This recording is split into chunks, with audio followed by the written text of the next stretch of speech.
Welcome to Eye on the Tigers News. I'm Andrea Ross. And I'm Sarah Petricola. Thanks for joining us for the news we've been following.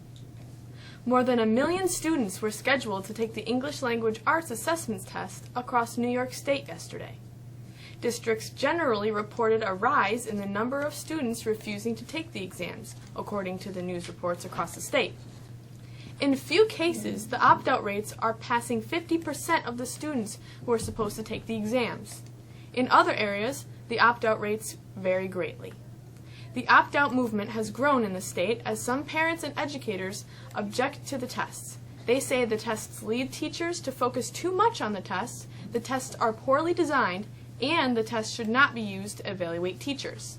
The New York State Education Department says the tests are required by federal government, that the tests help identify students or groups of students who need help or are being under-observed, and the tests will help improve the education of the children. In Mexico, more than 100 middle schoolers did not take the exams. At Mexico Elementary, approximately 25% of the 3rd and 4th graders did not sit out for the exams, according to our sources. The exams continue today and tomorrow. Cuban officials and ordinary citizens alike hailed the island's removal from the U.S. list of state sponsors of terrorism, saying the move by President Barack Obama heals a decades-old insult to national pride and clears the way to swiftly restore diplomatic relations. Cuban and U.S. foreign policy experts said the two governments appeared to have taken a major leap toward the reopening of embassies in Havana and Washington after 4 months of complex and occasionally frustrating negotiations. In a message to Congress, Obama said Tuesday that Cuba's government has not provided any support for international terrorism over the last 6 months and has given assurances that it will not support acts of international terrorism in the future. The European Union's executive hit Google with an official antitrust complaint on Wednesday that alleges the company abuses its dominance in internet searches and also opens a probe to its Android mobile system.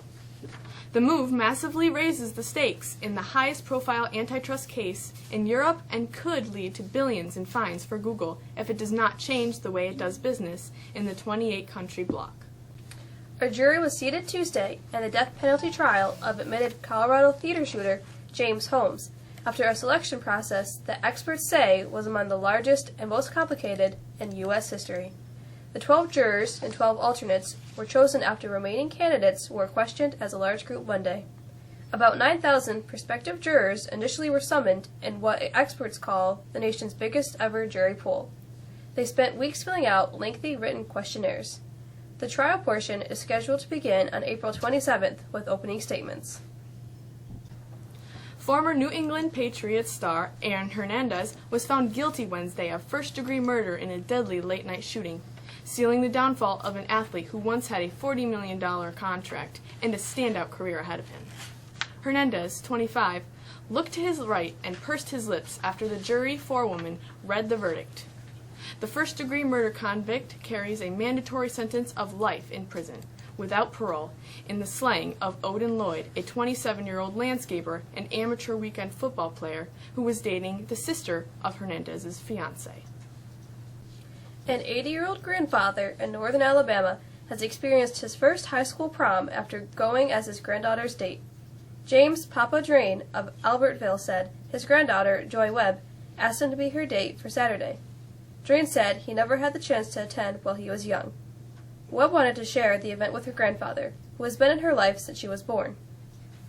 For Drain, it was also his first time wearing a tuxedo. We want to congratulate those teachers from Mexico's 5 schools who will represent their respective faculties at this year's graduation ceremony and marshals. From the high school, William Kays and Judy Moyson. From the middle school, Margaret Pryor. From Palermo Elementary, Bonnie Kresak. From New Haven Elementary, Norma Griffin. And from Mexico Elementary, Valerie Lewis. And the Grand Marshal for this year's Class of 2015 commencement ceremony is Miss Jamie Battles, longtime high school math teacher. With a look at pretty good forecast, here's Alyssa Greco.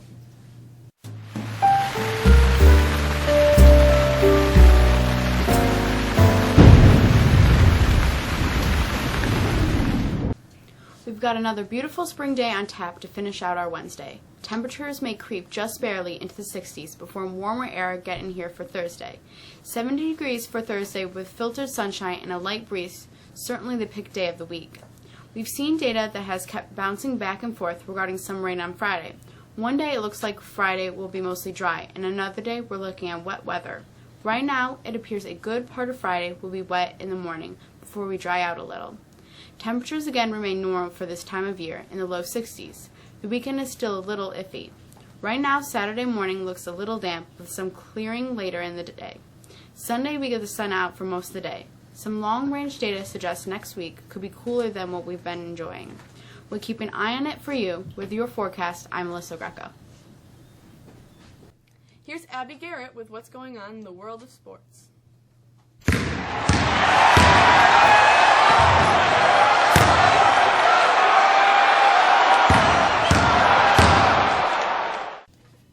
One more night to go into the NBA regular season, and it's loaded with intrigue, with more than half of the games on the closing docket having some effect on the playoff picture.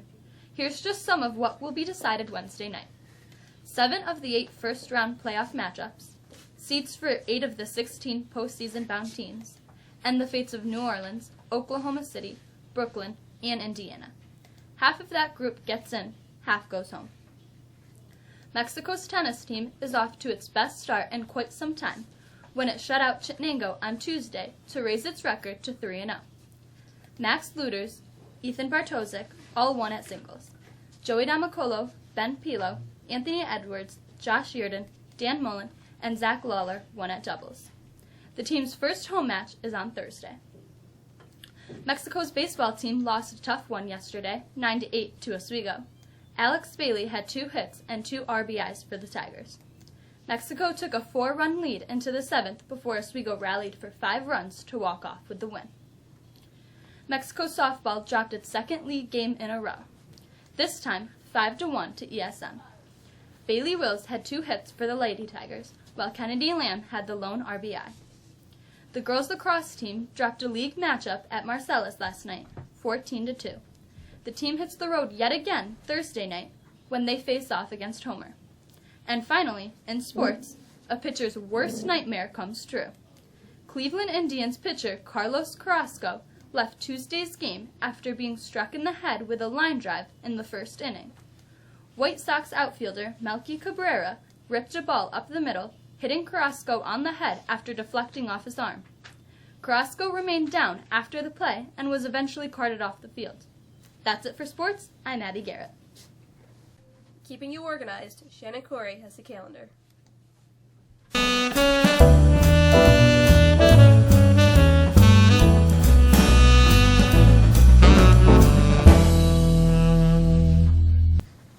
This week's calendar highlights tomorrow night's celebration of learning at the high school. Parents are invited to check with the child's teacher to see the work that's been going on in class. The event begins at 6 o'clock. Also, tomorrow night at the high school, juniors or seniors looking for formal wear for the prom or senior dinner dance, the following items will be available free of charge: prom dresses, shoes, jewelry, and makeup samples. There will be an opportunity to sign up to have your hair done for free the day of prom. There will be discounts on tuxedos from 3 different vendors. Additionally, 2 local florists will be available to order corsages and boutonnieres. If you have any questions, please see Mrs. Arroyo, Mrs. Maloney, Miss Batchelor, or Mrs. Harder. The evening of prom event in the cafeteria from 3:30 to 5 p.m. and 6 to 8 p.m. This Friday marks the end of the 3rd quarter marking period. Grades will be submitted by teachers next Tuesday, with report cards going home later next week.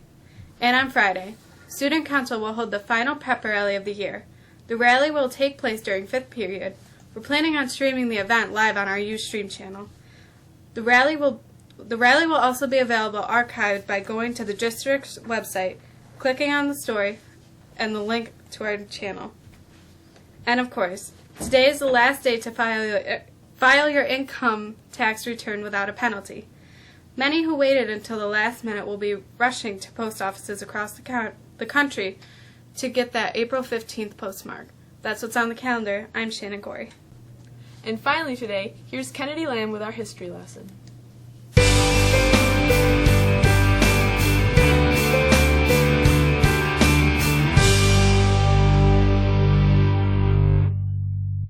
On this day in history, in 1861, President Abraham Lincoln declared a state of insurrection and called out Union troops 3 days after the Confederate attack on Fort Sumter in South Carolina.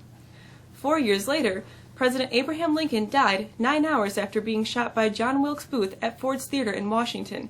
Andrew Johnson became the 17th president. In 1912, the luxury liner Titanic sank in the North Atlantic off Newfoundland less than 3 hours after striking an iceberg. About 1,500 people died. In 1945, British and Canadian troops liberated the Nazi concentration camp Bergen-Belsen. In 1947, Jackie Robinson became baseball's first black major league player when he debuted with the Brooklyn Dodgers.